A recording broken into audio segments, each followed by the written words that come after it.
विश्वास से आगे बढ़ कि उन दानों का सामना करे जो कि हमसे बड़े और सामर्थी हैं। दानव जो कि बड़े और ऊंचे हैं। दानव जो धूर्त और क्रूर हैं। लेकिन हम युद्ध से न भागे, विजय के लिए दौड़े, क्योंकि हमारे परमेश्वर हमारे आगे भस्म करने वाली आग के रूप में चलते हैं, ताकि हम डर के दानों से लड़े, कि निराशा के दानों को नाश कर दे, अकेलीपन से आजाद हो जाएं, चिंता पर जय पाए, खुद को दोष भावना से सुरक्षित रखें, परीक्षा के दानों को वश में कर ले, क्रोध पर हमला करे, जब संदेह में दबाता है तो उसे निहत्ता कर दे और असफलता को हराकर आजादी पाए। हमारे परमेश्वर उन दानवों को मारेंगे और उन्हें हमारे सामने झुका देंगे। उसकी सामर्थ के द्वारा हम उन्हें निकाल देंगे और उन्हें जल्दी ही नाश करेंगे, जैसे परमेश्वर ने हमसे प्रतिज्ञा की है। तो भयभीत न हो, हमारे परमेश्वर हमारे साथ होंगे। वो हमें सामर्थ देंगे। हम अपने दानवों को हरा सकते हैं, हम युद्ध जीत सकते हैं, हम विजयी जीवन जी सकते हैं।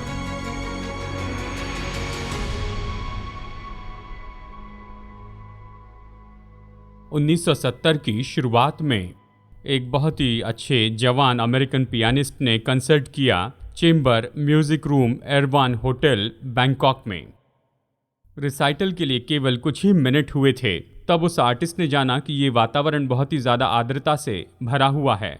डी की जो ट्रेबल क्लेफ पर है वो बार बार बज रही है और इसके कारण उसका प्रोग्राम बदलकर बॉक्स डी माइनर, टोकाटा और फ्यूज और उसके प्रेल्यूड और फ्यूज डी मेजर में बने। बैंकॉक के रिपोर्टर ने इस तरह से लिखा कि पियानो के स्टूल में भी बड़ी समस्या रही, जिसे इतनी ज़्यादा ग्रीस लगा दी गई थी कि सबसे महत्वपूर्ण सेक्शन में पियानिस्ट ने पाया कि उसका स्टूल घूमकर लोगों की ओर फिर गया है। आखिरकार जब उसने जाना कि डी माइनर और डी मेजर में वो कुछ भी नहीं बजा पाएगा, तो फिर वो आगे बढ़कर फ्रांस लिस्ट फैंटेशिया में गया जी माइनर में, और इस कोशिश में बेस क्लेफ की जी की भी अटक गई।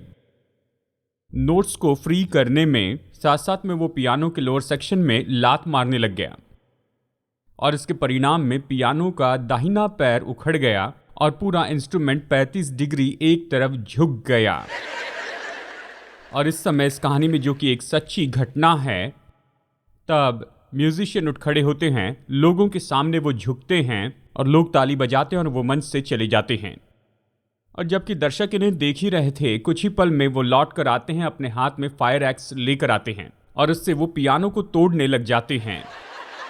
और उस तोड़ने की आवाज़ को सुनकर वहाँ पर अशर्स दौड़ कर आते हैं, होटल मैनेजर की मदद से, 2 वॉचमैन और पास ही के पुलिस वाले के द्वारा। जैसे तैसे वो इनके हाथ से कुल्हाड़ी छीन लेते हैं और इन्हें स्टेज से दूर ले जाते हैं। मुझे पता नहीं कि आपने इतना क्रोध देखा, लेकिन ये सच में बहुत बड़ा क्रोध था।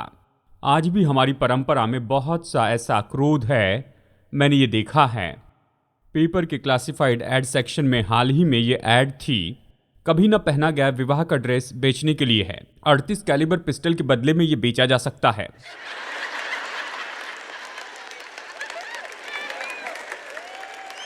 कैल्विन मिलर इस क्रोध को देखते हैं, कहते हैं ये हमारा बढ़ने वाला गोलियत है, जिसे बहुत से लोग जीत नहीं पाते हैं। और इतना गुस्सा करने के कारण ही, क्रोध के कारण, हमारे गोफन में रखा हुआ पत्थर निशाने से चूक जाता है।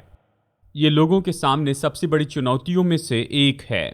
मुझे आपके बारे में पता नहीं, लेकिन मुझे ऐसे लगता है कि ये जो क्रोध है या गुस्सा जो है, ये तो बस बढ़ते जा रहा है। और हम सब जानते हैं कि जिन पर क्रोध किया जाता है उसके कारण उनका नुकसान भी होता है। जो व्यक्ति क्रोध से भरा है, अवश्य ही क्रोध उसका सबसे ज़्यादा नुकसान करता है। और अब यहाँ पर बाइबल से हम इफिसियों की पत्री से देखेंगे, इफिसियों अध्याय 4 में। यहाँ एक बहुत ही दिलचस्प वाक्य है वचन 26 में, और ये वाक्य है जो हमें बताता है कि क्रोध तो सच में बहुत ही मुश्किल भावना है जिससे निपटना मुश्किल है। यहाँ वचन 26 में हम पौलुस की बातें पढ़ते हैं, क्रोध तो करो पर पाप मत करो। और ये शब्द क्रोध तो करो ये आज्ञा है। अगर क्रोध सच में इतना बुरा है तो हमें क्यों आज्ञा दी गई है कि हम क्रोध करें? ये कहता है कि क्रोध तो करो पर पाप मत करो। वचन के अगले भाग में ये कहता है क्रोध को दूर करो, लेकिन यहाँ पर ये कहता है क्रोध तो करो। यानी अवश्य कोई ना कोई तरीका होगा जहां क्रोध को हम देख सकते हैं सकारात्मक भावना के रूप में। क्या यहाँ पर ऐसी कोई बात है जिसे धार्मिक प्रेरणा कह सकते हैं? क्या ऐसी कोई बात है जिसे पाप रहित क्रोध कहते हैं? खैर, अवश्य ही ऐसा होगा, क्योंकि हमें बताया गया है कि ऐसा क्रोध है जिसमें कोई पाप नहीं है। और इसके बारे में देखने के लिए केवल एक ही जगह है कि हम बस केवल प्रभु यीशु मसीह के पास में जाए और कुछ पल में हम इसके बारे में देखेंगे। लेकिन ऐसा करने के पहले मैं आपको एक बात बताना चाहता हूं। कई बार वचन के इस भाग को देखते हुए लोग इस तरह सोचते हैं, चाहे ये वचन जो भी कहता है, लेकिन ये तो बस ये नहीं कहता है कि हम अपने क्रोध को हम निकाल दे, कि उससे पीछा छुड़ा ले। इन दिनों में ऐसे बहुत से टॉक शोज हैं। अगर आप कार चलाते हुए रेडियो सुनते हैं तो कोई फोन करके कहता है, वो कहते हैं कि मैं गुस्से से भरा हूं, और कोई साइकोलॉजिस्ट उन्हें इस तरह से सलाह देता है, आपको उस क्रोध को निकालना है, उस गुस्से को निकालना है, जिस पर आप क्रोधित हैं उसके पास जाकर उस पर चिल्लाएं। तो आप इस चिल्लाने की मैच के बारे में सुनते हैं जहां लोग अपना गुस्सा निकालते हैं। दुर्भाग्यवश इस वचन के भाग को समझने के लिए ये एकमात्र पर्यायी अनुवाद नहीं है, क्योंकि अगर आप वचन के भाग को यहाँ अध्ययन करेंगे तो आप ये पाएंगे कि बाइबल हमें इस तरह के कोई पर्याय नहीं देती है कि इस तरह का क्रोध हम अपने दिल से निकालते चले जाएं। उदाहरण के लिए गलातियों की पत्री में हम देखते हैं कि क्रोध तो यहाँ पर इस सूची में है जो बुरे स्वभाव के पाप के सूची में है। नीति वचन अध्याय 29 वचन 11 में यह मुद्दा एक बार हमेशा के लिए शांत हो जाता है। यहाँ पर लेखक ये कहता है, मूर्ख अपने सारे मन की बात खोल देता है, परंतु बुद्धिमान अपने मन को रोकता है। और याकूब कहता है, नए नियम में वो ये निर्देश जोड़ता है, हे मेरे प्रिय भाइयों, हर एक मनुष्य सुनने के लिए तत्पर और बोलने में धीर और क्रोध में धीमा हो, क्योंकि मनुष्य का क्रोध परमेश्वर के धर्म का निर्वहन नहीं कर सकता। और भजन संहिता 37:8 कहता है, क्रोध से परे रहे और जलजलाहट को छोड़ दे। तो पौलुस का ये कहने का क्या मतलब था कि क्रोध तो करो पर पाप न करो। हम पाप के बिना कैसे क्रोध कर सकते हैं? और मैंने बताया था कि इसकी चाबी तो प्रभु यीशु मसीह के जीवन में है। और देखिए, कई बार अगर हम सुसमाचार को ध्यान से पढ़े तो हम पाएंगे कि प्रभु यीशु मसीह ने क्रोध प्रकट किया। ऐसी एक घटना में उसने अपने क्रोध को प्रकट किया, और ये तो क्रोध और गुस्सा निकालने की आत्मा नहीं थी। ये तो पल भर में गुस्से में आई हुई आत्मा का विस्फोट नहीं था, लेकिन ये बहुत ही स्थिर और बहुत ही ध्यानपूर्वक विचार के साथ किया गया क्रोध था जो प्रभु यीशु ने दर्शाया। और उसका क्रोध तो परमेश्वर के भवन में प्रकट हुआ। ये हमारे लिए लिखा गया यूहन्ना का सुसमाचार अध्याय 2 में। यहाँ में बताया गया कि उसने मंदिर में बैल और भेड़ और कबूतर को बेचने वालों और सराफों को बैठे हुए पाया। तब उसने रस्सियों का कोड़ा बनाकर सब भेड़ों और बैलों को भवन से निकाल दिया, यानी इन्हें निकाल दिया, और सराफों के पैसे बिखेर दिए और पीड़ों को उलट दिया। मैं आपको बताऊं, मुझे सच में गुप्त में ये वचन का भाग पसंद है, क्योंकि मैं लोगों को समझाकर थक चुका हूं कि यीशु इस तरह से डरपोक नहीं थे। यीशु मसीह तो सच्चे पुरुष थे, और वो उस भवन में जाते हैं, वो अकेले जाते हैं और वहां पर से सबको भगा देते हैं, मेज पलटा देते हैं, पशुओं को आजाद करते हैं। वो जान गए कि ये वहां पर भवन में आए थे, यीशु उस दिन भवन में आए थे। वो इतने क्रोधित क्यों हुए, उन्होंने ऐसा क्यों किया? इसके 2 कारण हैं, मैं आपको बताता हूं, क्योंकि ये महत्वपूर्ण है। देखिए, वहां पर भवन में क्या चल रहा था? वहां पर उन्हें लूटा जा रहा था। वो उन्हें लूट रहे थे। गरीब श्रद्धालु जब भवन में आराधना के लिए आते थे, यहूदी रिवाज के अनुसार वो अपने साथ बलिदान का पशु लेकर आते थे। सबसे उत्तम पशु लेकर आते, निर्दोष और निष्कलंक मेमना, और वो भवन में जाते ताकि उस मेमने का बलिदान कर सके। और वहां पर का महायाजक उस मेमने को देखकर कहता, तुम्हारा मेमना इंस्पेक्शन में पास नहीं हुआ, ये बलिदान करने के लायक नहीं। लेकिन यहाँ पर प्रमाणित ऐसे पशु हैं जिन्हें तुम खरीद सकते हो, और अवश्य ही ज्यादा दाम चुकाना पड़ता था। और वो गरीब श्रद्धालुओं से पैसे लेते थे क्योंकि वो आराधना के लिए आते थे। यीशु ने जब इस तरह का अन्याय और बुरा व्यवहार देखा तो वो क्रोध से भर गए। दूसरी बात जिसके कारण यीशु क्रोधित हुए वो तो इसलिए कि उन्होंने अन्यजातियों के कोर्ट में दुकानें लगाई थी। अन्यजातियों का आंगन तो भवन के बाहर का आंगन था और ये एकमात्र जगह थी जहां पर गैर यहूदियों को आराधना के लिए आने देते और बड़े ध्यानपूर्वक इसकी रखवाली की जाती ताकि जो गैर यहूदी है वो यहाँ पर आकर आराधना कर सके। वो बाहरी आंगन में आकर परमेश्वर की आराधना कर सकते थे। और ये व्यापारी, ये दुष्ट व्यापारी, इन्होंने अन्य जाति के इस आंगन को इतना भर दिया कि आराधना के लिए जगह नहीं रही। और जब यीशु ने इसे देखा तो वो क्रोध से भर गया। अब क्या फर्क था यीशु के क्रोध में और उस क्रोध में जिसे अक्सर हम प्रकट करते हैं हमारे जीवन में? और यही तो कुंजी है। यीशु का क्रोध कभी अपनी चीजों के बारे में नहीं था। उसका क्रोध तो हमेशा बुरे काम के लिए था और गलत उपयोग के बारे में था और उस अन्याय के विरुद्ध में था जो इस संसार में उसने होते हुए देखा था। और मेरे भाइयों और बहनों, हमें अपने हृदय में इसी तरह के धार्मिक क्रोध में वापस जाना होगा, है ना?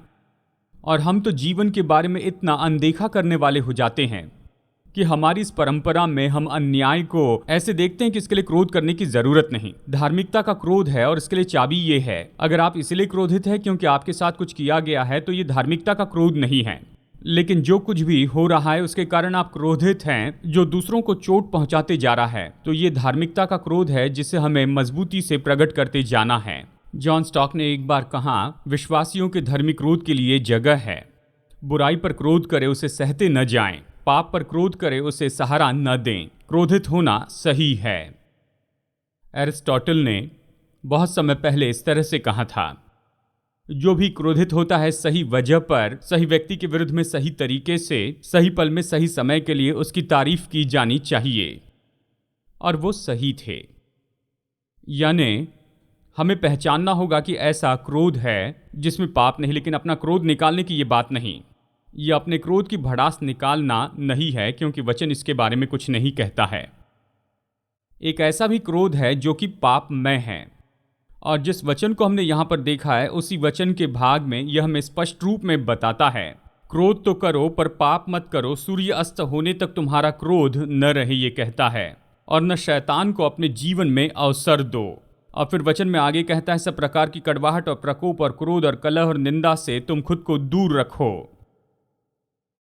पाप में क्रोध से हमें सबसे ज्यादा निपटना है। बहुत से लोगों को इससे निपटना होगा। ये ऐसी चीजें जो हमारी आत्मा में आती है और ये हमें क्रोधित करती है। और मैं आपकी मदद करना चाहता हूं पाप में क्रोध से निपटने में, क्योंकि हम सबको उससे कभी न कभी तो निपटना ही है। सबसे पहले मैं आपको बताना चाहता हूं कि जब आप क्रोधित होना चाहते हैं उस काम पर जो किसी ने किया या फिर काम करने से वो चूक गए या उन्होंने नहीं किया, तो आपको ठान लेना है कि आप उस क्रोध को मन में नहीं रखेंगे। बाइबल यही तो कहती है, सूर्य अस्त होने तक तुम्हारा क्रोध न रहे। इसका मतलब क्या है? इसका मतलब 24 घंटे से ज़्यादा आपको किसी बात पर क्रोधित नहीं रहना है। और जब पूरा दिन ढल जाता है, अच्छा है कि आप इससे पीछा छुड़ा ले। अब फिलिस डिलर ने इसके बारे में कुछ अलग ही सोचा। फिलिस डिलर ने कहा, क्रोधित होकर लेटी मत, उठकर लड़िए। ये वो सोचती थी। आपके जानने के पहले आप अपने क्रोध का आनंद उठाने लगते हैं। आप उसकी परवाह करते हैं, उसका पालन पोषण करते हैं। देखिए, क्रोध के बारे में ये खास बात है कि जब आप क्रोधित होते हैं तो आपको लगता है कि आप दूसरे व्यक्ति से बेहतर हैं। और अक्सर ये तो हमारे लिए बहुत मुश्किल होता है कि हम इसे ऐसे ही जाने दें और निश्चय ही रात का समय हमें याद दिला दें कि अगर हम किसी के ऊपर में क्रोधित हुए हैं तो अच्छा है कि रात खत्म होने के पहले हम उसे हल कर लें। क्योंकि जब हम अपनी आत्मा में क्रोध का पालन पोषण करते हैं, जब हम इसे अपने प्राण में बढ़ने देते हैं, तो ये कभी बेहतर नहीं होता है, यह हमेशा बुरा होता है। दूसरी बात, चलिए मैं आपको बताता हूं कि हमें अपने क्रोध को दोहराना नहीं है। हम ऐसे लोग देखते हैं जिन्हें वो कितने क्रोधित है ये बताना पसंद है।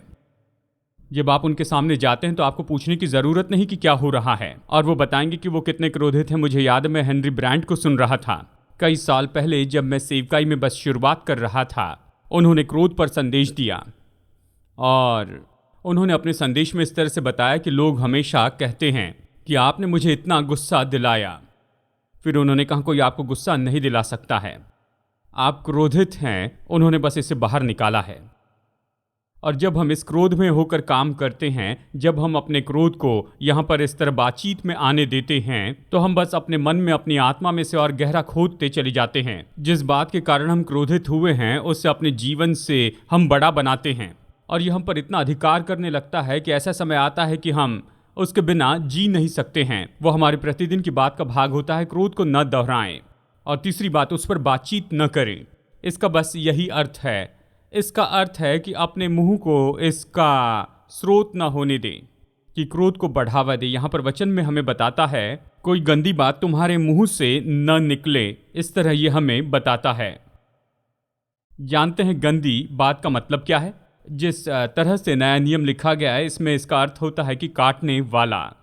ये कहता है कुछ भी काटने वाले शब्द तुम्हारे मुंह से न निकले। हम ऐसी परंपरा में रहते हैं जहां पर यह विख्यात इंडोर स्पोर्ट हो गया है, एक दूसरे को काटना। हम सब ने ये किया है। जब कोई कुछ कहता है जो आपको काटता है और फिर आप उससे ज़्यादा काटने वाले शब्द उनसे कहते हैं, तो बस एक दूसरे को काटने में ही अपना समय बिताते हैं। मैंने शैडो माउंटेन चर्च में इसे पहले भी कहा है और इसके बारे में मैं सहमत हूँ। मैं नहीं सोचता कि मसीह लोगों के शब्द संग्रह में ताना मारने का शब्द हो, क्योंकि ताना मारना परमेश्वर के वचन के अनुसार अक्सर ये बड़े समय की समस्या का स्रोत होता है। चर्च में मेरे एक मित्र थे, फोर्ट वेन में, यहाँ पर इस जगह पर 1981 में आने के पहले। वो अच्छे मित्र थे, पास में ही रहते थे और वैसे काटने में माहिर थे। जब भी हम मिलते तो उन्हें मुझे काटना पसंद था। मैं इसमें फंसता चला गया। मैंने सोचा वो मुझे काट सकते हैं तो मैं भी उन्हें काट सकता हूँ, और ये तो मज़े की बात थी। देखिए, यहाँ पर ऐसी बात नहीं थी कि हम इसमें बहुत ही गंभीर हो गए थे। और फिर कुछ समय बीतता चला गया और फिर मैंने जाना कि इसमें कुछ गंभीर बात है। मैंने देखा वो मुझसे बात नहीं कर रहे हैं, मेरी ओर देख नहीं रहे, मुझे लंच के लिए कभी नहीं बुलाते। जब मैं उनसे कहता तो कहते मैं बहुत व्यस्त हूँ। और मैंने जान लिया कुछ न कुछ गलत है। मैंने जाकर उनसे पूछा कि आप बताइए क्या हुआ। फिर उन्होंने कहा, क्या तुम्हें याद है उस समय, और ऐसे समय के बारे में बताया जिसे मैं भूल गया था। हम डिनर टेबल पर बैठे थे और उन्होंने उस वाक्य को लिया जो मैंने हल्के रूप में कहा था, उसे गंभीरता से लेकर उन्होंने अपने दिल में से रखा, और उस काटने वाले शब्द ने उनके दिल में कड़वाहट की आत्मा को जगह दे दी।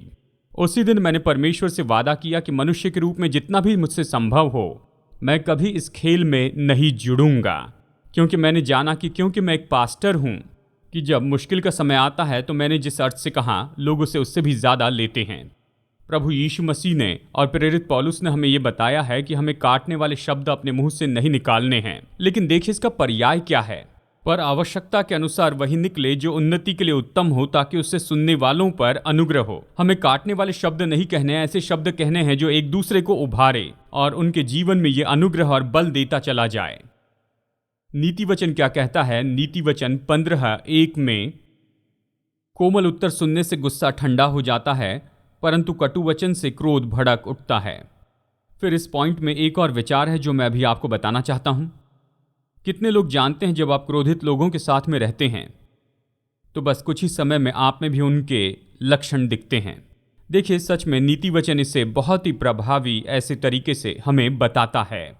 देखिए वचन क्या कहता है, क्रोधी मनुष्य का मित्र न होना और झट क्रोध करने वाले के संग न चलना, कहीं ऐसा न हो कि तू उसकी चाल सीखे और तेरा प्राण फंदे में फंस जाए। मैं क्रोधित लोगों के साथ नहीं रहना चाहता। मुझे पता नहीं वो कब गुस्से में आ जाएंगे।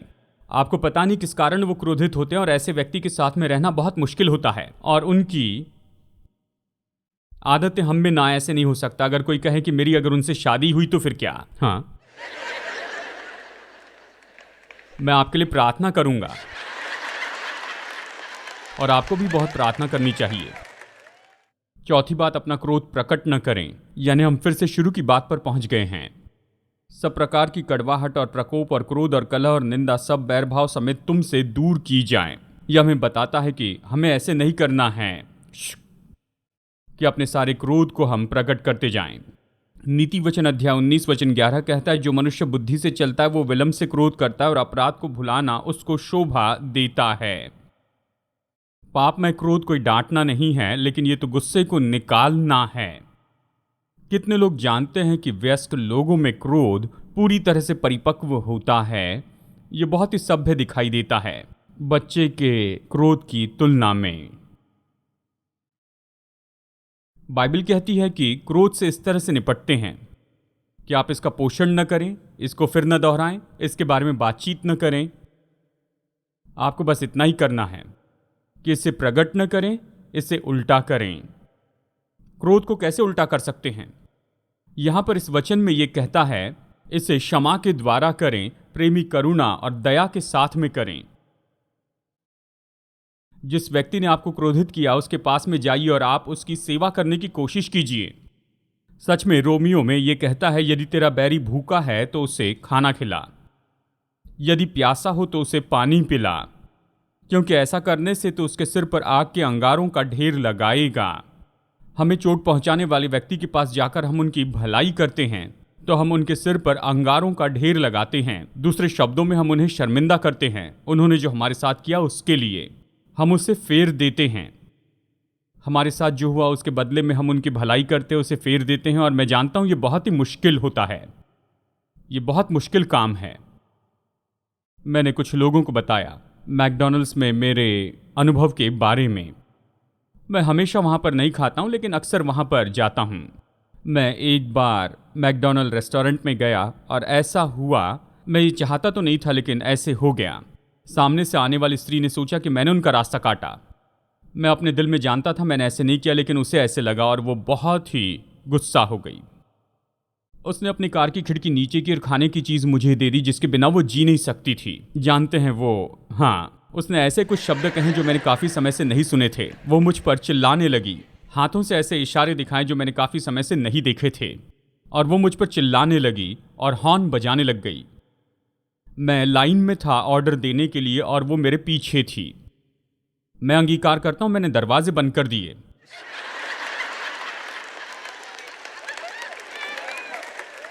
मैं बताऊं, उसे बहुत ही गुस्सा आ गया था और वो गुस्सा मेरे लिए था। और जब मैं खिड़की पर पहुंचा तो मेरे मन में यह अद्भुत विचार आया।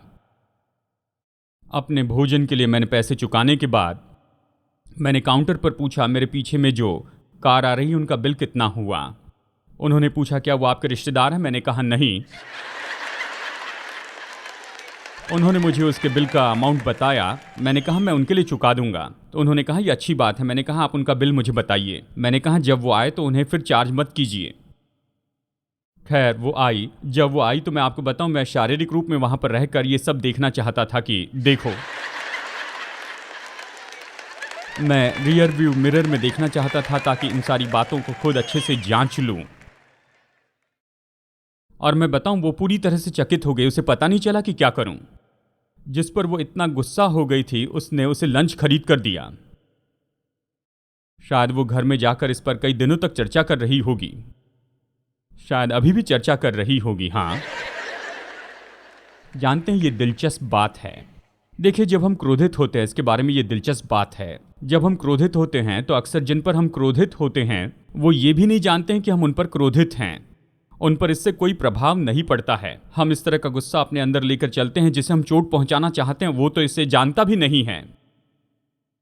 तो हम इसे कैसे फेर सकते हैं? वचन कहता है प्रेम के कारण, दया के कारण, क्षमा के कारण। उस व्यक्ति ने आपके साथ जो भी किया उसके लिए उसे क्षमा करें। अगर संभव हो सके तो आप निश्चय उनके लिए कुछ अच्छा काम करते जाएं, लेकिन गुस्से को जाने दीजिए, उसे फेर दीजिए।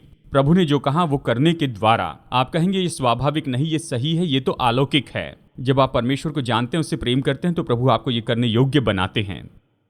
मैं वादा करता हूं अगर आप ऐसा करेंगे आप पाएंगे कि आपकी आत्मा में जो क्रोध है वो तो घटता चला जा रहा है।